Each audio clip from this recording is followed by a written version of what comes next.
Greetings. Welcome to Conversations with Tony Mobley. Today is July 15th, 2026. This is episode 216, I believe. I think it's 216 and 5 years of conversation. This conversation uses the TV broadcast software Mimo Live. We also use Zoom. And you can watch Conversation with Tony Mobley, past conversations, on YouTube as well as conversationwithtonymobley.com. We have an interactive chat. It's called Mukana. You can ask your questions there. Those questions can be voted up or down. If you choose not to use Mukana, well, you can ask your questions in the YouTube chat. And today, my friend is back.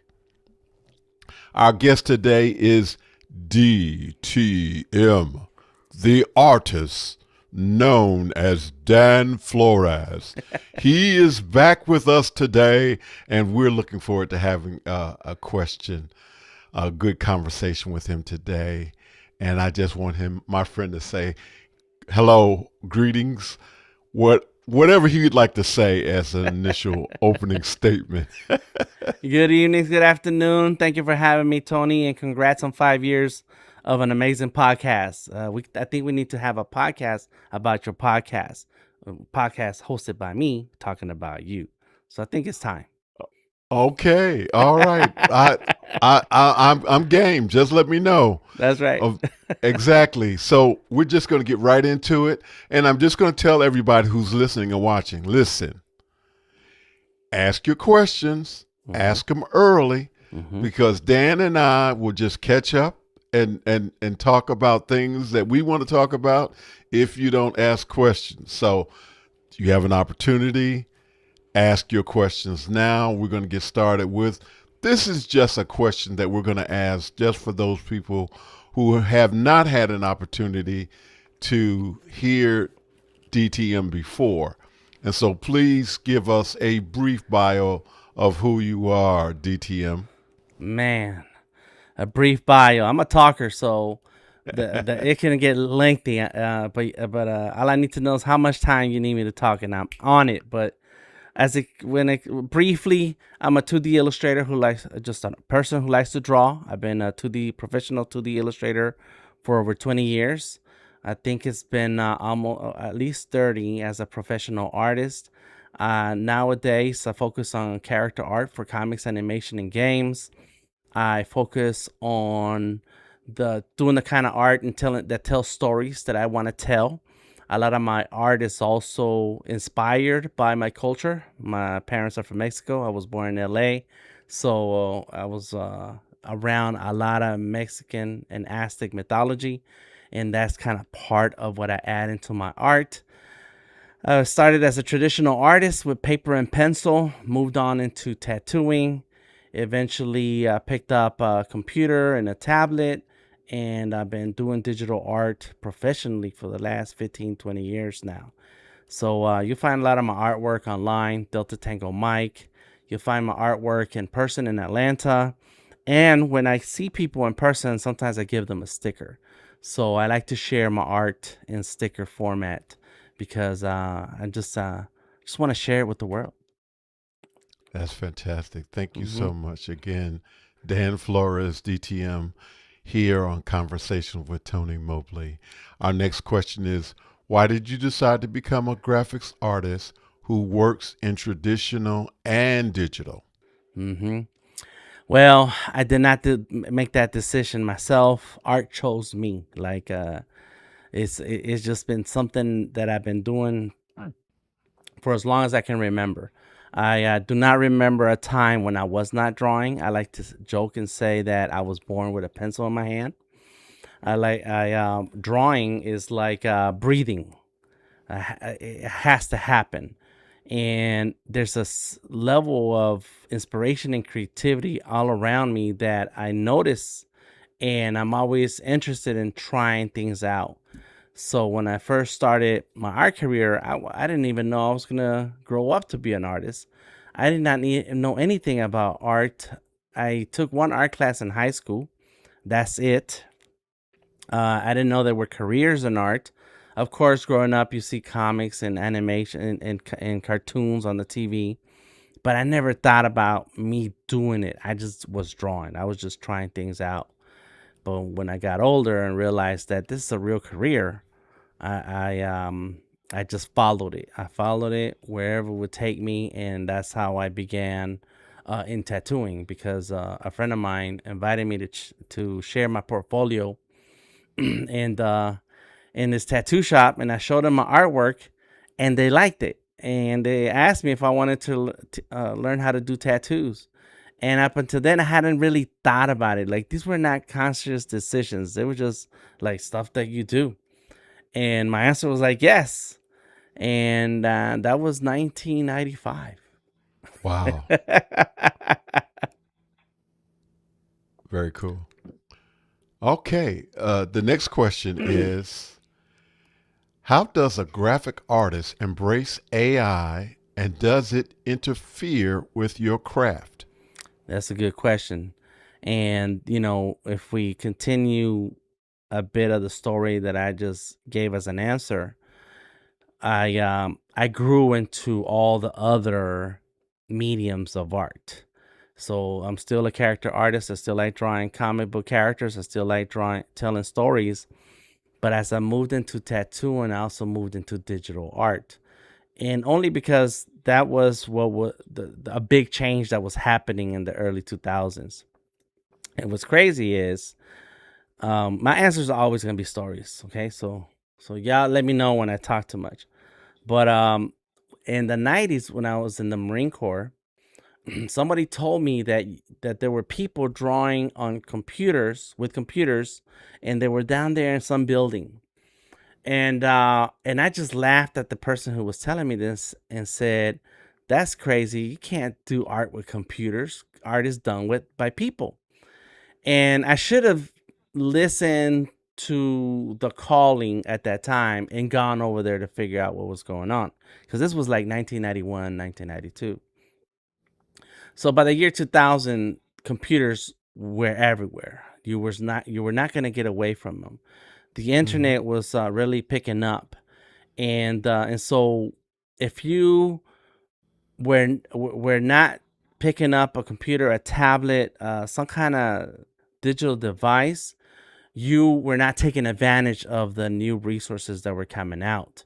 And so I was very interested in trying the new things.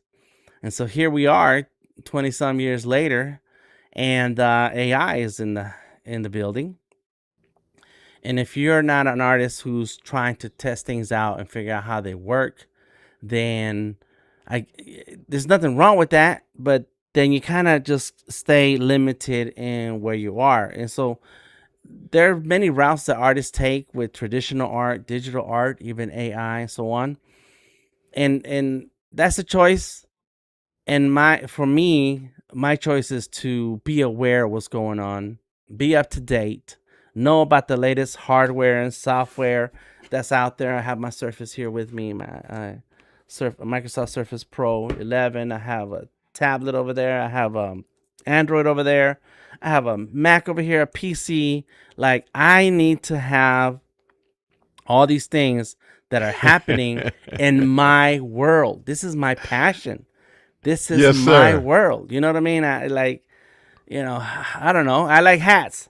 So I was just in LA a month ago, and one of my cousins gave me 7 hats, 7 LA hats, right? It's like, I love hats. So I got a lot of hats. I like sweatshirts. I got a lot of sweatshirts. I love art. I need to have a lot of art stuff.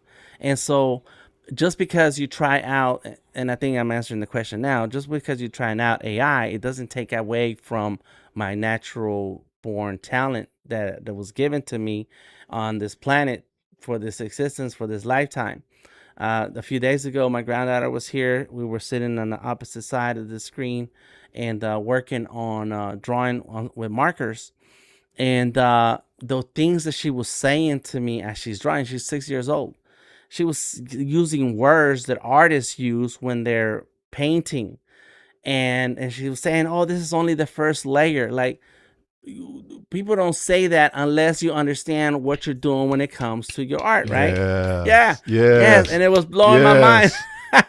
Yes. It was Yes. blowing my Yes. mind, and I'm like, listen, if I was to give these children, I have a 10-year-old grandson, a 6-year-old granddaughter, and a 3-year-old grandson, if they could have access to all the things that I'm doing right now, and they're this little, you don't know what the future holds for them. Absolutely. And Yes, so sir. it doesn't take away, it adds on. But artists have a right to choose.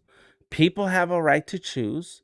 And I'm choosing, a friend of mine said this, and this is what I'm choosing. He said, you can either be first or you can be last. His name is Tom LaRock. Big shout out to Tom LaRock in Miami. But that's what he said. And I was like, oh my God. Well, I don't want to be last. I know that's right. Yes, sir. Yes, that's fantastic. Mm-hmm. And so we're gonna I'm gonna just break in just a minute. So people who are watching, I want to encourage you to reach out to Dan or DTM. And how do people reach you if they want to see connect with your art? And I know you mentioned Instagram when we talked earlier. Yes. But how do people reach you when they want to You reach get your me. services? Yes, yes. Well, reach out to me through any one of your favorite platforms. I am the same name, the same person across the whole internet, all of it. Delta Tango Mike. That's my website. That's my Instagram, Twitter, Facebook, LinkedIn, Behance, Blue Sky. What's the other one? I forget all the names of all of them. But that's basically it. And just send me a message. Let me know what you're working on. What are you interested in? And what is it that you saw in my work that you want more of? And that's how we start the conversation with DTM. See that? There you go. Conversation All with right, DTM. DTM, DTM in the house, DTM in the house. Word. Okay, so let's talk about what is the sandwich method. Right. So we were just talking about AI, right? And that's a big divisive conversation subject that has been burning down the arts community. The artists are upset and mad, and they have a right to feel how they feel. There's many things that are wrong with the way AI has invaded the spaces, and so without going too far into all of those details that are on one side of the argument versus the other side of the argument, I need to figure out what's right for me, and this is the conversations with Tony Mobley and DTM. We're talking about ourselves. This is what works for us. And so for me, as an artist, as a creative person, as a person who likes to tell stories, I have to find, well, how does AI and how does this technology fit with what I do? Because I got into art to be an artist. I got into to drawing and sketching because I like to see what my hands can make. I didn't get into art and drawing so I can ask a machine to come over here and draw that for me, you know. Right. And so for me, for myself, I said, well, then how can I work with AI to further my art career, further and advance my projects? And so many years ago, what's this guy's name? He did the Campbell series in New York. He was friends with Basquiat. I forgot his name just right now. Any case, so what he did was he had a factory of artists making his art, and they were Okay. making copies of his art, and and people knew he didn't draw that or paint that himself. That was just the what how he marketed himself, and people were okay with that. And so there's many definitions for art and how people perceive and understand or even enjoy art. And so I've had to define mine, and that's where the sandwich method comes in. I like to draw, I like to create, and clients pay me for my work. They want something that I made. So I'm not going to use AI to produce something that I'm going to give to the client. What I am going to do is master AI for my purposes And then the process right now, and I'm doing part 1 of that process with on my Instagram. If anybody wants to go check out my Instagram, there's a ton of sketches. I've been sketching every day for this whole year, and I'm not going to finish sketching until the end of this year. Sometime later this year, I'm going and that's your challenge, right? That's my challenge. That's right. It's a year-long challenge. Okay. And so that's part 1 and of the sandwich method. So we got a bread, meat, or whatever you like to eat inside a sandwich, and then the other side is the bread. So the first part of the sandwich method is my art, me drawing, sketching, rough sketches, right? Just get the idea out. Just go ahead and make a move. Then the middle part is where I ask AI, and I'm doing a lot of experiments about this, is say, okay, and I have lots of apps that I try out, including Gemini and Copilot, Firefly, and within Illustrator and Photoshop, we have AI now. So you can ask GPT and many other LLMs that are already incorporated within Illustrator to render the drawing. So now you can just do the sketch, bring it into Illustrator, say, hey, Illustrator, go ahead and do your thing. And then you sit back and relax. And then Illustrator will knock out a few renditions of this drawing, and it explores many different things that you could do with it without me having to do it. And it's not that I'm trying to save myself from doing the work, but I'm able to move through the iterations faster.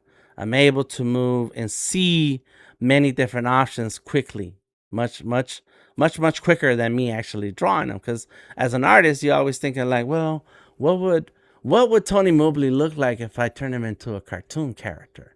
And so then you start drawing. It takes a long time to actually see the results. But with AI, it moves fast. So then that's the middle part of the sandwich. So now I see the results. Then I grab some of these elements and start a whole new drawing. But now this is the end of the sandwich, is the bread, the last piece of the bread, where now I take my time and pick elements and things that I see that the AI made that I like, and then add my own touch and redo the drawing. But now it's me that drew it.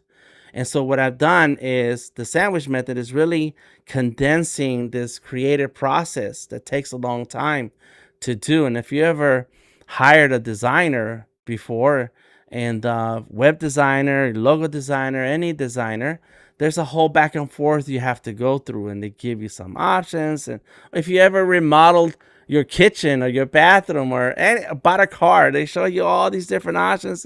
You have to have a conversation. They come back to you and so on. And before you know it, a lot of time has passed, and then finally you have a finished product. So with the sandwich method, it condenses it much faster. You are in the front, you are in the end. And the end result is you. But in the middle, we put AI to work and say, come on, you gonna show me this style, that style, this way, that way, and then I'll figure out what I'm gonna do and how I'm gonna do it. So when I hear you say that, immediately what I'm thinking is there isn't any difference from a person using AI to do significant research, and after they've done the significant research, then pulling from the research to create the original document that they want to either share as an article or a paper or a book or whatever. But they use the AI as a tool to reinforce their creative project, be it art or be it something that's written. Right. And so I don't see any different. And I think that's absolutely amazing that you're using a tool a tool that you are using as an artist, right, as the same way in which a person might use AI as a researcher. Right. So yes, that's exactly right. I just never even thought about it like that way, that an artist could do it that way. Right. And so I want to have a confession with you right now. So I use Canva Mm-hmm. as my tool for thumbnails that I use for Conversation with Tony Mobley, and also the house of worship that I work with. I Mm-hmm. use Canva, Right. and so it's not any of the Adobe tools. It's not even on that level of the Adobe tools, but Sure. it does basically what I needed to do, right? Correct. So I have, particularly for the house of worship, very little for Conversation with Tony Mobley, but for the house of worship, I have used uh, designs that I create in Canva, and then I submit it to what have I used? I use images in Mm-hmm. ChatGPT, Mm-hmm. right? And so I take what I've done in Canva and then I put it in ChatGPT images, right? Right. And so it's great, but it's kind of like it's over the top. Mm-hmm. If you know what I mean, it's like that's what I wanted, and things are balanced, and but then the color is like, you know, and then the images of the individuals Mm-hmm. are always a bit, shifted. Mm-hmm. So what I end up doing is, and I've gotten a few complaints, and so what I end up doing is going back to Canva and just doing the Canva version of it, which to me is okay. Mm-hmm. But I'll be honest and just say that I kind of want a little flash. You know. I mean, Yeah. for what I do in Canva, to me it just kind of it looks a little bit more than basic. Okay, Right. I'm just gonna be honest. Mm-hmm. To me, it looks a little bit like just a little bit more than basic. So I want a little bit of flash. But it seems for me the AI just goes too far. And Mm-hmm. so I have to try to figure out one of the things that I've come to realize, and my friends who will be brutally honest with me, particularly those who are participating in the back end of this conversation tonight, will tell me that no, you can't use that. You can't Uh-huh. use AI. Right. So I have to work on my skills and developing my skills. And here I am, an old man, trying to figure out how to do some artwork, Mm-hmm. better, Mm-hmm. graphics better. But I'm gonna like you take on the challenge of trying to get better with what I'm doing. But Mm-hmm. but you really sort of brought it home for me in terms of this whole thing of using it as a tool and Mm-hmm. recognizing it is what it is, Mm-hmm. and it can't be, at least not now, it can't be the finished product. You Right. can take it, use it as the resource, as Mm-hmm. the tool, Yeah. as a middle of the sandwich Mm-hmm. Mm-hmm. device Mm-hmm. or application Yeah. to take that and really make the whole sandwich. So thank you so much for sharing the sandwich method, That's right. because There you go. I am going to take it on fully in terms of understanding, Mm-hmm. how I can make my graphics look a little bit better. Yeah. A long time ago when I was a small child, they used to say that I could, draw pretty good. And I think I shared this with you before, but the it was never encouraged, and so I didn't really, embrace it. And Mm-hmm. so I was the wannabe artist, and all of my well, three of my siblings, they ended up being the musicians, Okay. and so you know they've done great things as far as art is concerned. And so thank you for sharing the sandwich method.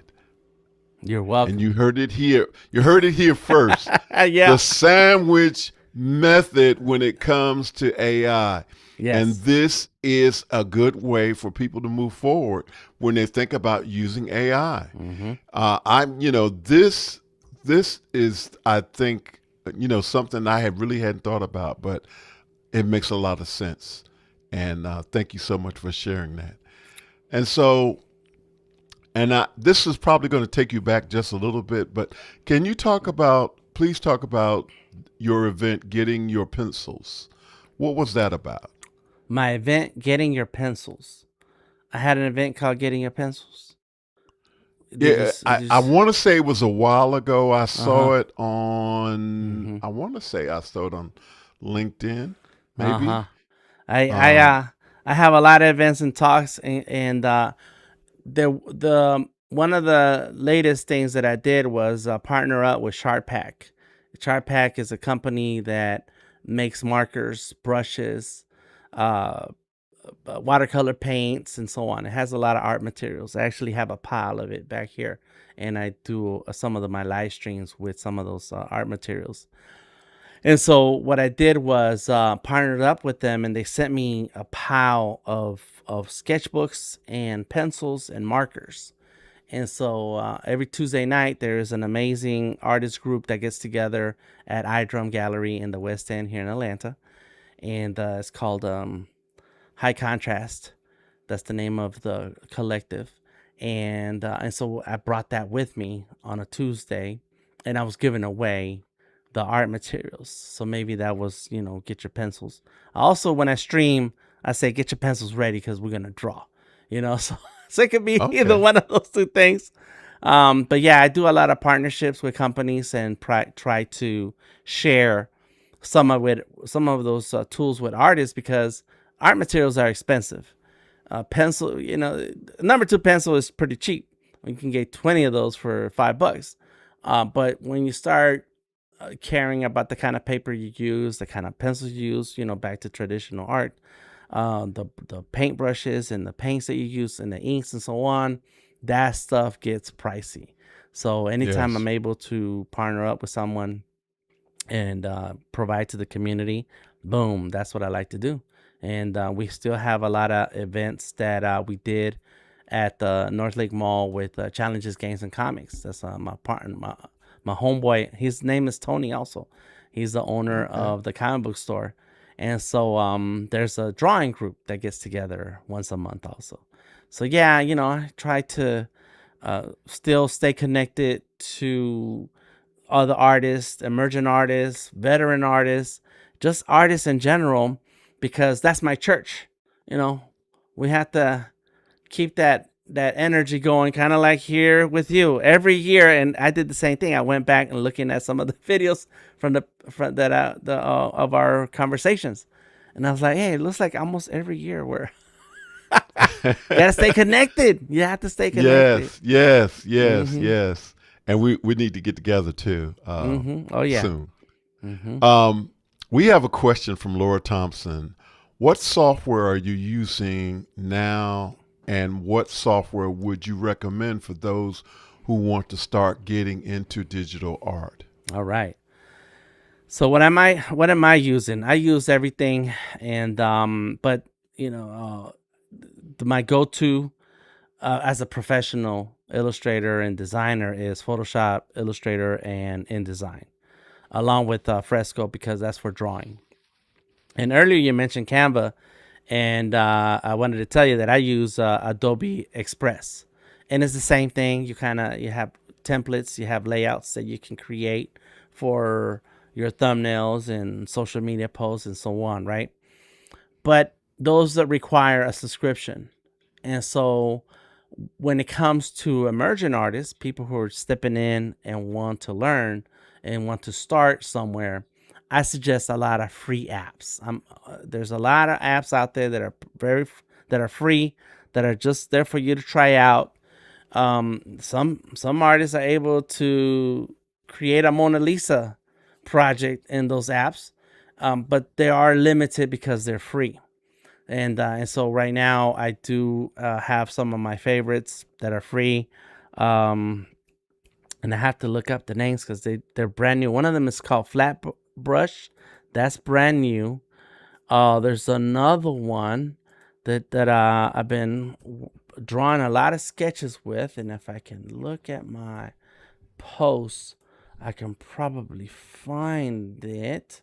Let me see. Draw Pile. That's it. Draw Pile. And so Draw Pile is a free drawing app. Magma is a free drawing app. So if you're interested in starting out and you have a Windows device, then you can download those and they're free. On Mac, we have MediBang, that's free. Krita, Krita, is free. If you have an iPad, Sketchbook and MediBang Paint is free. So there's a ton of stuff out there. And then in between those, there are the in between the big time like Adobe and the free ones, there's other apps like Sketchable, one of my favorite apps. It's Windows only because it works really well on Surface. There's another one called Stylus X that works really well on Surface. And so I like to draw with my Surface. I think that's one of the better hardware pieces out there. And so any app that I can find that works with what I do is perfect for me. But I mostly look at these apps as, let me do a quick sketch. Let me get my idea out.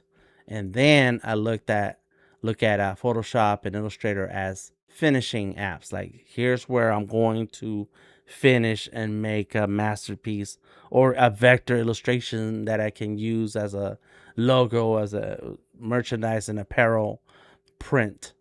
So it all depends on what you want, what you're looking for. And I have a website called Vector Maestros that has a list of apps.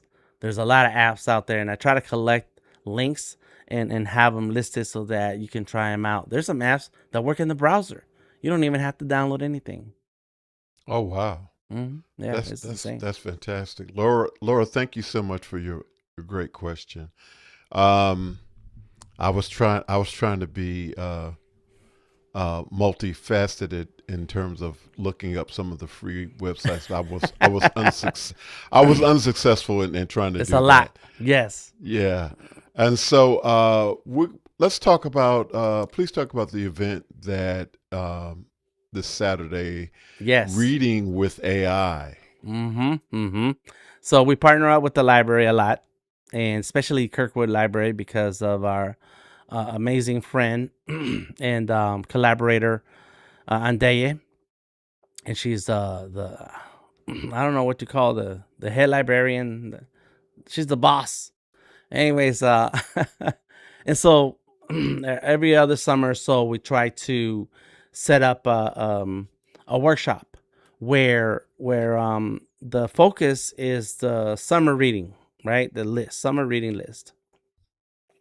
But we try to give it a little flair with some tech, with some science. And in this time, we're bringing we have our own mobile lab. It's just really a bunch of Surface devices that we're gonna make available for anyone who shows up to the workshop and wants to incorporate the reading list with AI. And my wife is gonna show us how you create AI agents and to help you keep track of the reading that you do during the summer or any time. It's really a skill that everyone's get a chance to learn to then try out for keeping track of your reading, keeping track of the amount of hours that you read, what books you read, how many pages, and so on. Because reading is fundamental. The library is here for to share the books.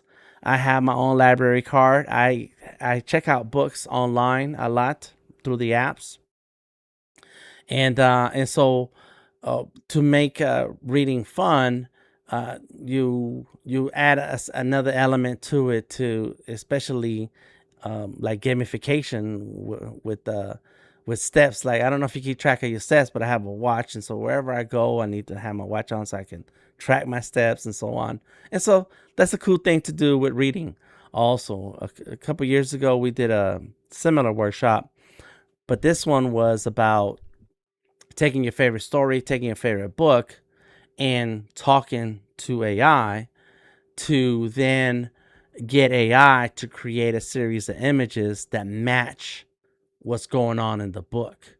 So then you get a Oh wow. visual that you can see with your eyes, and now it's not just a book of words, it's just pages of words. Now you actually have an image to look at. Like, okay, that's my character. That's who we're talking about. And sometimes I need that because whenever there's more than 2-3 people that they're talking about, after a while, I get lost. Like, well, who was that? What was the name of that person? What was that? And they're like, So that's another part of the exercises that we're gonna do on the workshop this Saturday. It's free. Summer reading is fun with AI. Saturday, July 18th, from 10 a.m. to 12 p.m. at the Kirkwood Branch Library in Atlanta, Georgia. It's free. Come on through, adults, children, young people, older people, whatever. Just come on in. Do you recommend that anybody who comes with any particular devices, maybe other than a phone, maybe? Nowadays, if you bring your phone, that's enough. There's plenty of apps out there. Some apps are free. I use a lot of Gemini and Copilot. Those work great. Um, there are like, I guess ChatGPT is also good, but you kind of limited by the how long before you run out of your free, tokens, etc. But if you have any device that can connect to the internet, and I think we have Wi-Fi, at the library, then that's enough. I do have a couple tablets, so those who want to sit in front of a tablet and type things out, they can do that too. But now, an iPad, a smartphone, Android, iPhone, whatever it is, just bring it.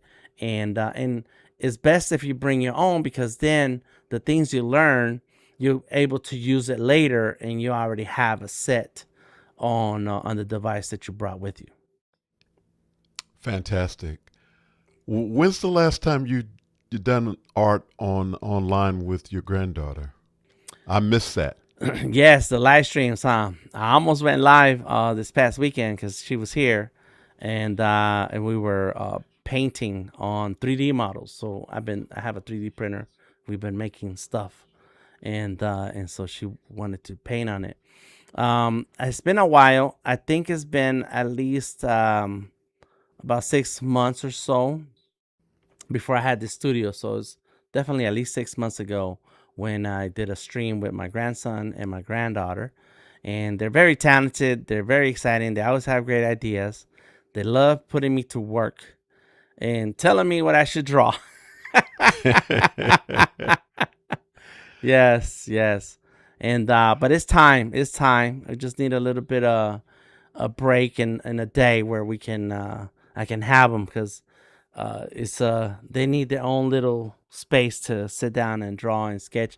My grandson has an iPad. I gave him an iPad last year for his birthday, so now he's actually been doing a lot more digital art and so on. And my granddaughter, she's at the point where, because she's 6 now, she's gonna turn 7 in a month. So she's able to take care of the device as you're drawing. Before, she liked to bang on it, and it's like we don't do that. We don't. Yeah, I really enjoyed the sessions that you were having with her online, and I gleaned a lot of enjoyment, but Hmm. your interaction and the things that you were sharing with her, so it Hmm. was really good to see. Laura Thompson is back with another question. Um, are there any apps that combine note taking with basic drawing, like for doing mind maps or drawing of science note taking in one app? Hmm. No, no, and that's because that's two different use cases. When it comes to drawing, and I guess with the note taking app, you can do some sketching, some rough sketching, and so on. And if your art is gonna live as a sketch, then it's fine with the note taking app. One of my favorite note taking apps is the Microsoft one, OneNote, because that's free across all devices and it syncs.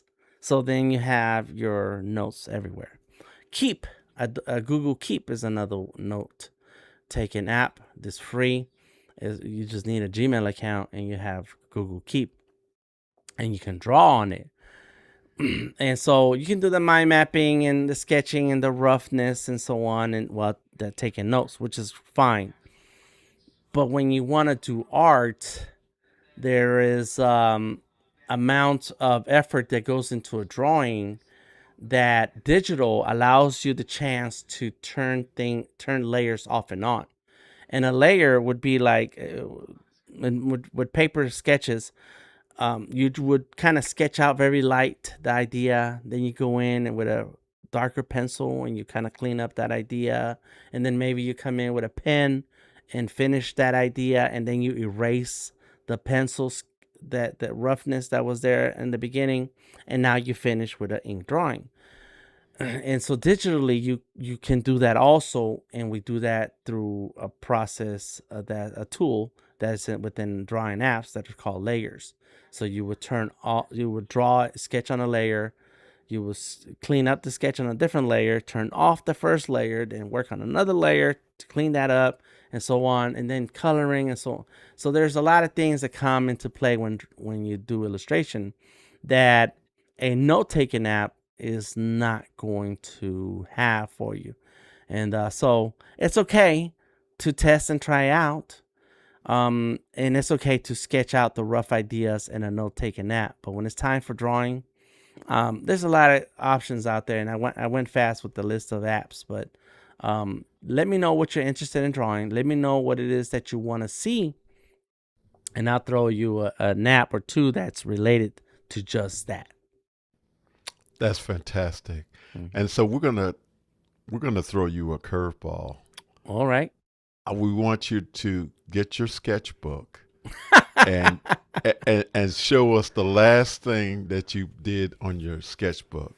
And while you're doing that, we're going to put up the QR code and ask that if there is anyone who would like to ask Dan a question, DTM a question, the QR code is showing right now. And please put your question in. And this is a great opportunity to actually have a time with a digital graphic artist who is also a traditional artist. He's the full suite of artists, even doing tattoo work. And so there isn't an area that he doesn't cover. So this is a great time to ask him a great question. And we are looking forward to Dan. And I apologize. I'm going to ask for forgiveness for throwing the curveball, because this is spontaneously. Yes. I had to turn on the device. I have it here. I was drawing on the iPad today, but I wanted to conserve the battery, so I said, "Nah, let me turn it off." So now there it goes. Let me open up the app. And so my challenge this year has been to do one sketch a day. And I along the way of doing the sketches, I want to, I don't know how easy that's going to be seen. Let me see. We can see it. Okay, good. And so along with drawing every day, which is part of the challenges that I want to get into the practice to sketching every day. Just sketch. Some days I don't sketch as much as others. Some days I'm really deep into a drawing project. But I want to be able to just sketch for no reason, just draw and sketch. And so that's the challenge. Along the way, it's also going to help me get better at my sketches because it's practice. Along the way, it's also going to help me move forward with some of my personal projects. A few months ago, I was working daily on a comic book. And so every day I was drawing a page of the comic book. Because that is my sketching time. I can sketch anything I want. Well, why don't I grab one of my projects that's been sent around and sketch on it? So that is my challenge to myself, to sketch every day. And so that's what I was drawing earlier. Now, what you see here and what it is a character. He's a Mexican character. It's called El Chapulín Colorado. And but this is not how he normally looks. El Chapulín Colorado is a regular human person size who wears a red suit with a big yellow heart in his chest, and it has the letter C and H. And that's a Mexican character that's been around for 50 years. When I was a little kid, he was already grown, and it was very popular, and so on. And so what I did is revamp the idea of who the character is. So I took the character and I added muscles, big muscles to him. And All right. right now, DC Comics has this for the past year and a half has been revamping who Batman is, and so they make Batman to like this big, humongous muscle guy, and it kind of touches on some of. I like that character and I like what they've been doing because it touches on how I grew up looking at Arnold Schwarzenegger, Stallone, Conan the Barbarian, Rambo, and Rocky, and so on, and there was all these muscle guys, right?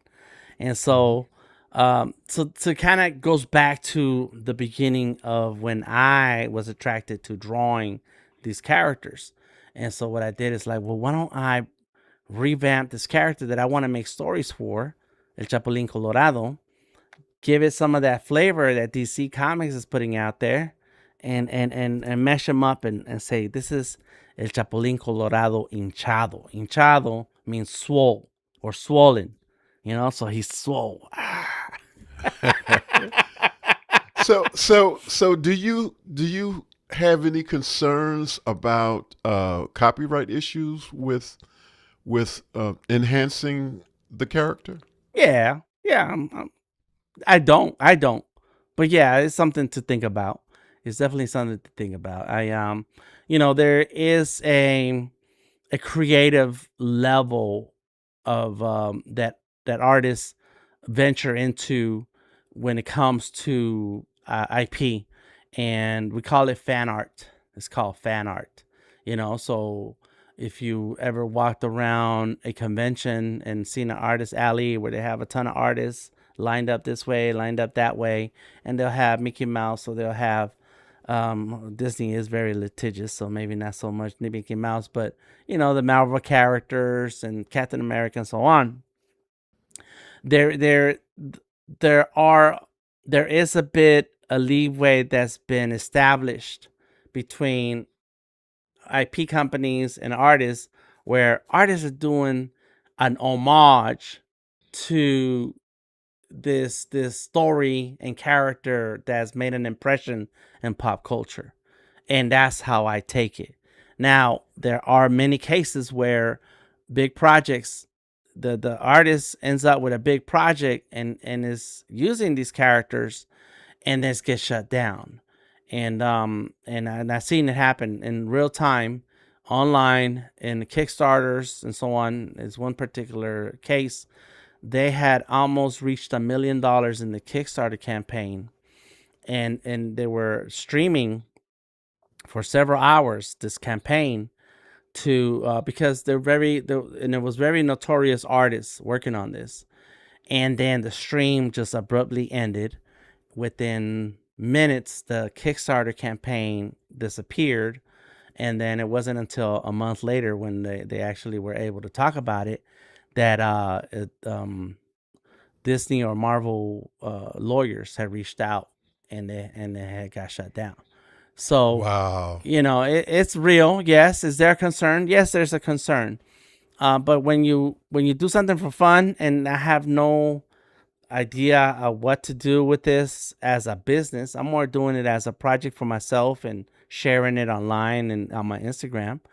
I'm not too worried about it. Yeah. It kind of reminds me of I am an admitted Trekkie, and I love Star Trek, and there was a lot of fan created Star Trek episodes that were on YouTube. Yeah. And now they're all gone. They got shut down by CBS and Paramount. Right. And so it's kind of sad, that happened, because as a fan, I enjoyed it, and it wasn't, as it was fan created, so it Right. didn't have all the bells and whistles, Mm-hmm. but it Mm-hmm. was something to embrace. Yeah. And so I can imagine what you're sharing in terms of the fan art that was created and Yeah. now no longer exists. Yeah. Once you So get to a point where you're competing with the actual IP owner, that's gonna be an issue, you know. so so yeah, I can understand that. What's your Star Trek series? Your favorite one? What's the one that brought you in? well, I'm old enough that I was fully engulfed in the original series. I Okay. mean, I was, I'll say this: I have not met a Star Trek series that I didn't like, Okay. Okay. and so and I my order is kind of strange in that I have to say that the original series is not number one. Okay. For me, the original series is probably number three. Mm-hmm. And I'm one of those weird people who likes Star Trek Discovery. Okay. So it's going to be my number two. My new number one is Strange New Worlds. Ah, nice. So I'm Strange New Worlds, Mm-hmm. and then I'm Discovery, original series, Deep Deep Deep Space Nine, Okay. Voyager, Uh-huh. Uh-huh. um, and the cartoons are kind of at the bottom. Uh-huh. I watch them, but I'm not really into them. And so above the cartoons, I'm going to put Enterprise. Mm. And like I said, if it's Star Trek, I'm going to watch it. And Mm. I'll be honest to say that part of it is that for me, it sort of encourages me to think about the fact that there might be a future where we're not as horrible to each Mm. other as Mm. we seem to be Mm-hmm. right now. Right. And so that's kind of what it is. The That's good. QR code is showing right now. You still have a few minutes. We're getting down to the last questions that we have. But if you shoot in a question real quick, we will try to get it answered before we end the show tonight. But yeah, what about you? Are you interested in Star Trek at all? No, man, that's for nerds. No, I'm just messing with you. I'm playing with you. I joke. I'm guilty. I I'm know. guilty. Yeah, right. I joke with my wife about that a lot. She is a Trekkie, and her favorite is the Next Generation. That's when she came up on. Oh, I didn't say Hmm. Next Generation. You Next didn't. You didn't Generation mention is it. I In your list. didn't. And Hmm. and you know what? I have to bump. I have to bump Discovery. Oh. I Uh-huh. have to bump Next Generation is number There you two. go. All right. Okay. Okay. Okay. Well, there you go. But So go you had ahead. some. I'm You had sorry. something in common. With my wife, she's a big fan, and my wife has a cosplay, a blue suit for. She's an engineer in real life, and so engineers is her team. That's her team.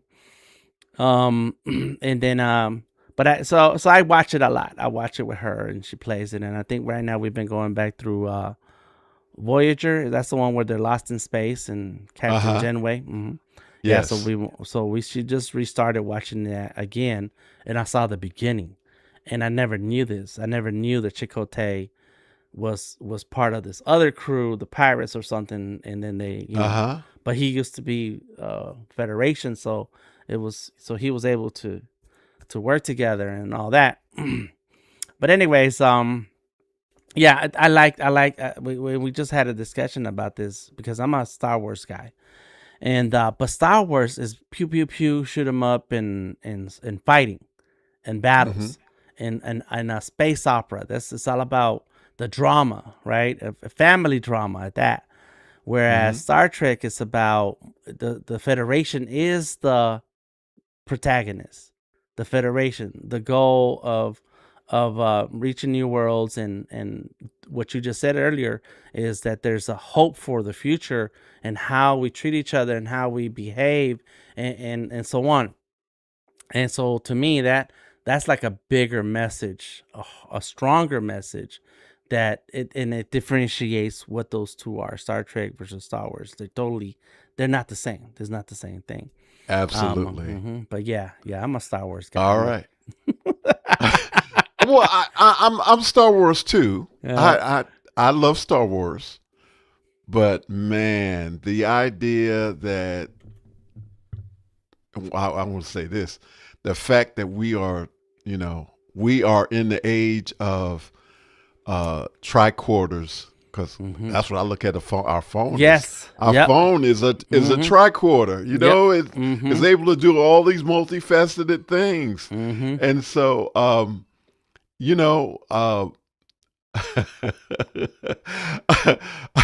I'm getting teased in my ear right now, because one of the things that I do is I try to imitate Darth Vader. So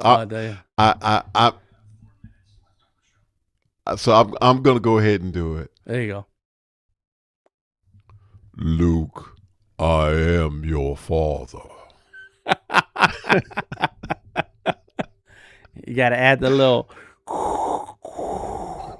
breathing. Yeah, that's what was going on. That's what was going on in my ear, and so I thought, okay, so they want me to do that. Yeah, right. And so we're down to our last question. Our last question is: you're speaking to the world. What do you want the world to know? I want the world to know that you have a right to express your creativity, your creative rights, and at the edge where you are blocking someone else's rights. But up until that point, you are free to do what you want when it comes to creativity. And you should have a creative outlet. You should express yourself. And it's not just drawing. It could be writing. It can be singing. It can be dancing. I wish I could sing. I wish I could dance myself. Like I don't have any rhythm. And even when I try, and I love music. I really enjoy music. I love the beat, and I love the sounds. And but that was not my thing. Drawing is my thing. Some people, it was martial arts. I did have a martial arts teacher many years ago, and he trained hard and for a long time. And I'm like, well, I'm the master of my drawing thing. You're the master of that, but I'm the master of this drawing thing. And we all have to find this one thing, whatever it is. And sometimes that what it is, it relates to other people. It could be family. I enjoy my grandkids. I enjoy my family. I enjoy hanging out with my wife and visiting places, and we travel a lot. And so, there's something out there for you. Look for it. Enjoy it. Try it. Express yourself. And then because we're here on this earth, on this planet, on this realm, on this version of ourselves, and you're here for something. There is something here. And so whatever it is, it might be something that relates with the community. It might be something that's just for yourself. Whatever it is, look for it, enjoy it, try it, express yourself, and walk that path. DTM, thank you so much for being here with me today. This was a great conversation. Thank you so much for sharing. And I'm going to get in trouble right now. I'm going to ask you one word or a few words that you would encourage a parent who has a child that is interested in art. What would you encourage them to, or would you just say, let them experiment as much as possible on their iPhone? I would say take them to places where they can engage and see if they like it before you buy anything, before you fill up their room or their lap with a top pile of things. Let them experiment. There's different art classes you can take locally, homeschool classes with that homeschool groups that have art classes, the libraries. There's different organizations that you can go to. Let them try everything. Let them try dancing, tap dancing, singing, theater, whatever it is. Let them try it, and so they can Fantastic. find what they like. Thank you, DTM, Dan Flores. Thank you so much for being here with me today and sharing the sandwich method. That's right. Well, thank you for having me, brother. I appreciate you. I appreciate you. Conversation with Tony Mobley. Thank you, DTM. Thank you for being a part of our conversation today and for being the person who you are. You can watch Conversation with Tony Mobley on our website, conversationwithtonymobley.com, or our YouTube channel.